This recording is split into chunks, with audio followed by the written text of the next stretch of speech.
بسم الله الرحمن الرحيم نحمده ونصلي ونسلم على رسوله الكريم أما بعد السلام عليكم ورحمة الله تعالى وبركاته. Continue our journey of fiqh, understanding the juristic rulings pertaining to cleanliness. Today we talk about removing najasa, removing physical impurities. Now, physical impurities sometimes can be seen, we can see the body or the substance of the impurity itself, and sometimes we cannot really see it. Then it also depends on what had been afflicted by this particular or these particular impurities and how to go about cleansing them.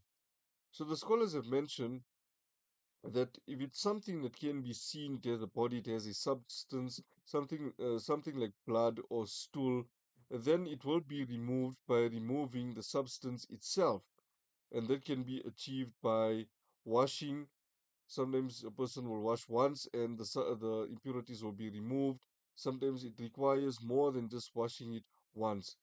So, for instance, the scholars explain that blood falls onto the clothes and you wash it once and you see, okay, the smell, the color, everything is gone, the traces of the blood is gone, that is fine.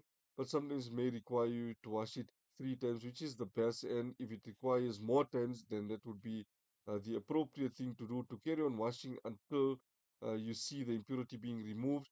And then the scholars give the exception that وَإِن تَعَسَّرَتْ إِزَالَتُهُ فَهَذَا يَجُوزُ, that if it becomes difficult to remove the impurity after trying so many times, then no problem, it is permissible to just leave it as it is, as long as you washed it multiple times. The scholars explain another scenario where the impurity cannot really be seen. They give an example. They say, for instance, a person's clothing had been afflicted with urine. It had been made impure or rendered impure by means of urine, and now you don't know whether it's urine or water. For instance, a person goes to a public restroom, person uses the toilet, sits on the pen, and then does not know after that, did they sit on water, did they sit on urine. So if clothing had been affected by urine, then the scholars say that you cannot really see it, and if you want to get rid of the urine, then you will wash that clothing 3 times. After each time, you will squeeze the clothing dry, or rather, to let all that water used to wash it, you squeeze it out so that the droplets of urine will also come out with it. You wash it a second time with new water, you squeeze, and the third time you wash it with new water and you squeeze. And inshallah, like that, the najasa that you cannot really see will be removed. The clothes will be rendered tahir, pak, and pure. Then the scholars explain that okay, that may be the instance with regard to clothing, right? If it's the blood, you could really see it, then obviously you'll wash the clothing to the extent that the blood is removed. And if it's something like urine, then we just explain that you will wash it 3 times, and after each time you will squeeze it.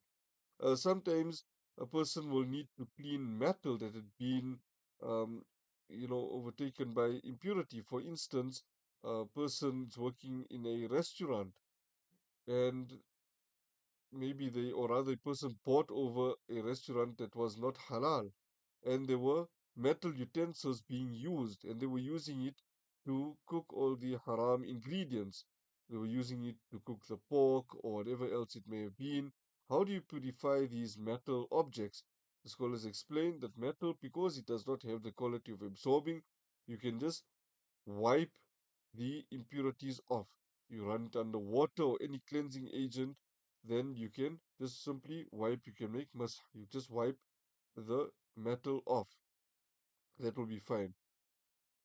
Also, with regard to the earth, sometimes we have dogs running around and a person wants to read salah outside. How do you know whether that piece of ground is pure or not? And the scholars explain very beautifully that تصير الأرض طاهرة إذا جفت وزال عنها أثر النجاسة. That the earth becomes pure when it dries and the impurity can no longer be seen. Rather, the traces of the impurity have been removed. وتجوز الصلاة على تلك الأرض, and salah performed on that piece of ground will be permissible. However, it's obviously better to read somewhere else if you know that there was some impurities there. But on the flip side, scholars also explain, وَلَكِنْ لَا يَجُوزُ التَّيَمُّمْ مِنْهَا. You cannot make tayammum on that particular piece of ground that had dried up. Right, we'll explain that a bit later when we talk about tayammum. What exactly is tayammum? Just for now, a short, brief understanding is that it is a substitute for wudu, and a person cannot make wudu with water, then a person can resort to tayammum. The scholars also explain that with regard to our bodies, if some impurities fall on our body, how do we clean that off? We just have to wash it off. We just have to wash it off. We cannot go about squeezing our arms thrice and so forth, but we wash the impurities off until all the traces have been removed. And when we talk about the traces of impurity, we talk about the smell and the color. And obviously, we're not going to be tasting the impurities. Forgive me for that. But as long as the smell and the color is removed, that will be fine. So, in this short lesson, we explain how to remove najasa. And if anyone has any questions, please feel free to get in touch with us. And inshallah, we will guide you on how to correctly purify things that have been afflicted by certain impurities. May Allah subhanahu wa ta'ala grant us the understanding. وآخر دعوانا أن الحمد لله رب العالمين والسلام عليكم ورحمة الله وبركاته. This is proudly being brought to you by Muslim Online.